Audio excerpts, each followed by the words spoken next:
Hi friends, तुमचं रुचकर रसोई आणि ब्लॉग्स मध्ये स्वागत आहे। आज मी तुम्हाला मिरचीचं लोणचं दाखवते। त्यासाठी ह्या मी पाव किलो मिरच्या घेतलेत, त्याचे असे बारीक तुकडे करून घेतले। आणि ह्या मिरच्या एकदम कोरड्या असतात तेव्हाच चिरायच्या आहेत। ओले मिरच्या धुवून मग नाही चिरायच्या। तर बाजारातून जेव्हा आपण मिरच्या आणतो त्या साधारण कोरड्या फडक्याने पुसून व्यवस्थित घ्यायच्या आणि मग ते अशा पद्धतीने बारीक तुकडे करायचे। ते बघा असे। ही पाव किलो मिरची आहे। नंतर लिंबाचा रस हा 1 वाटी आहे। त्या लिंबाचा रस मी काढून घेतलेला आहे आणि त्याचे ह्या लिंबाच्या आता साली आहेत ज्या मी लोणच्यामध्ये घालणार आहे। ह्याचा मी रस काढून घेतला होता 1 वाटी तो। अर्धी वाटी काळी मोहरी, 2 चमचे मेथी आणि पाव वाटी मीठ, हे असं सगळं साहित्य आहे। तर कसं करायचं ते मी तुम्हाला दाखवतो। आपण आता थोडंसं तेल घालायचंय कडल्यामध्ये। कडलं ठेवलंय गॅसवर। थोडंसं तेल घालायचंय आणि त्याच्यामध्ये मेथी तळून घ्यायची, 2 चमचे मेथी। आणि ह्याची बारीक पूड करायची भाजून झाल्यावर। मीडियम गॅस पेक्षा कमी फ्लेम करायचे।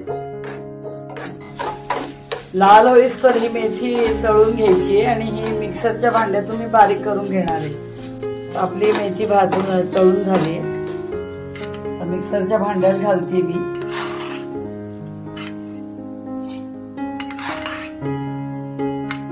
आता गार झाल्यानंतर आपण ही बारीक वाटून घ्यायची मिक्सर मधून। तर ही मेथी बारीक करून घेतलेली आता आपण ही मिरच्यांमध्ये घालायची।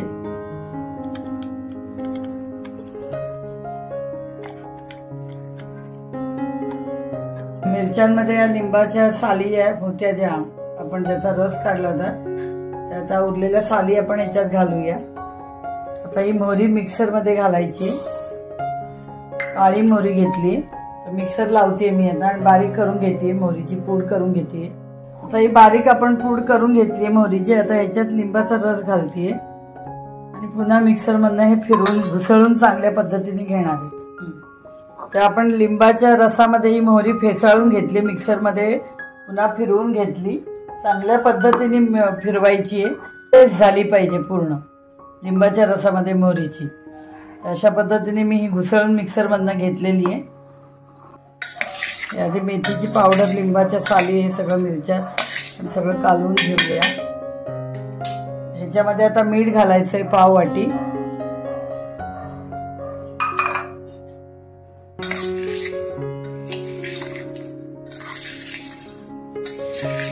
व्यवस्थित कालवून घ्यायचंय सगळीकडनं। आणि ह्याच्यामध्ये आता ही घुसळलेली मोहरी लिंबाच्या रसातली ती आपण ह्याच्यात घालायची।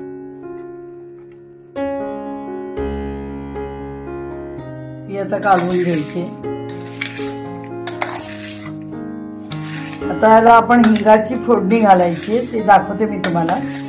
ती फोडणी गार झाल्यानंतर घालायची। असं आपण कालवून घेतलंय सगळं। बाजूला करूया आपण आता भांड। 2 वाट्या मी तेल घेतलेलं आहे आणि त्याला आपल्याला फोडणीच्या मिरचीला खार हवा म्हटल्यानंतर आणि टिकण्यासाठी तेल जास्ती वापरावं लागतं। 2 वाट्या घेतलेत मोठ्या। जर कमी वाटलं तर पुन्हा तुम्ही नुसतं तेल गरम करून वरती घालून घ्यायचं, त्या फोडणी नाही करायची। कमी तेल वाटलं, मिरचीच्या वरती ते तेल यायला हवं, तर पुन्हा आपण तेल नुसतं गरम करून त्याच्यावर गार करून घालायचं, म्हणजे मिरची जास्ती काळ टिकते। तर तेल गरम झालंय आपलं। 2 चमचे मोहरी टाकायची।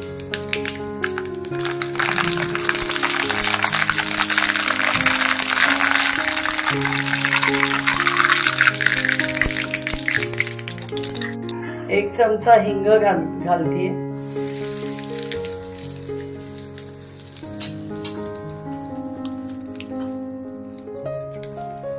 3 चमचे हळद घालते। तेव्हा गॅस बारीक करा, नाहीतर फोडणी जळू शकते।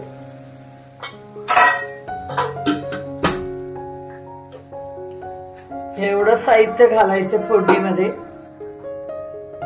फोडणी खमंग झाली पाहिजे, वास यायला पाहिजे.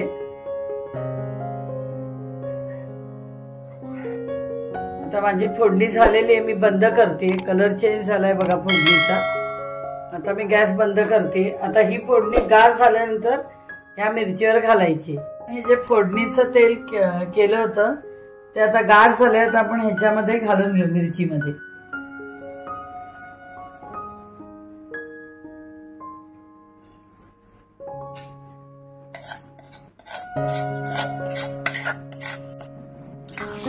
आणि आता हे कालून घ्यायचं.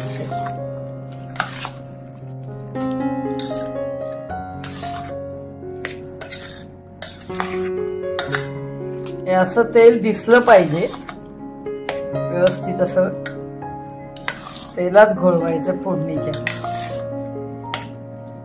आता आपलं हे लोणचं झालेलं आहे. आता आपण हे बरणीत भरूया. आता आपण हे लोणचं काचेच्या बरणीत भरते मी. घट्ट झाकणाची बरणी पाहिजे, बिलकुल हवा नाही गेली पाहिजे अशा बरणीत भरायचं आहे आपल्याला.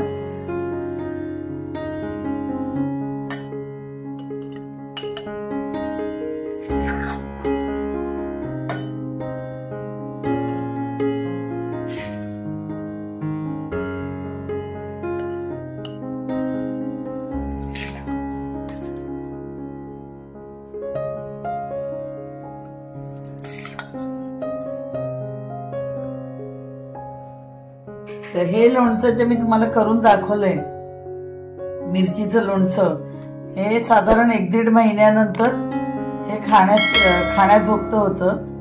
तो म्हणजे मिरच्या त्याच्यातल्या मऊ पडतात आणि लिंबू पण मऊ पडतं आणि मुरतं हे लोणचं.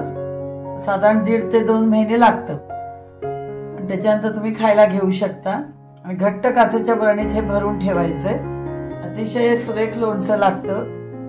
हे सर्व पदार्थांबरोबर भात, पोळी, भाकरी सगळ्याबरोबर जेवताना तुम्ही हे घेऊ शकता. अतिशय चटपटीत सुरेख लोणचं लागतं हे मिरचीचं. तुम्ही मी दाखवल्याप्रमाणे हे लोणचं करून बघा आणि कसं झालं त्याचे कॉमेंट्स करा, लाईक करा, शेअर करा आणि सबस्क्राईब करा. मी आता बरणीला हे अशा पद्धतीने घट्ट झाकण लावून ठेवायचं. हे बघा अशी बरणी झाली. आपलं लोणचं बघा कसं कलरफुल झालंय. तुम्ही ते करून बघा. थँक्यू.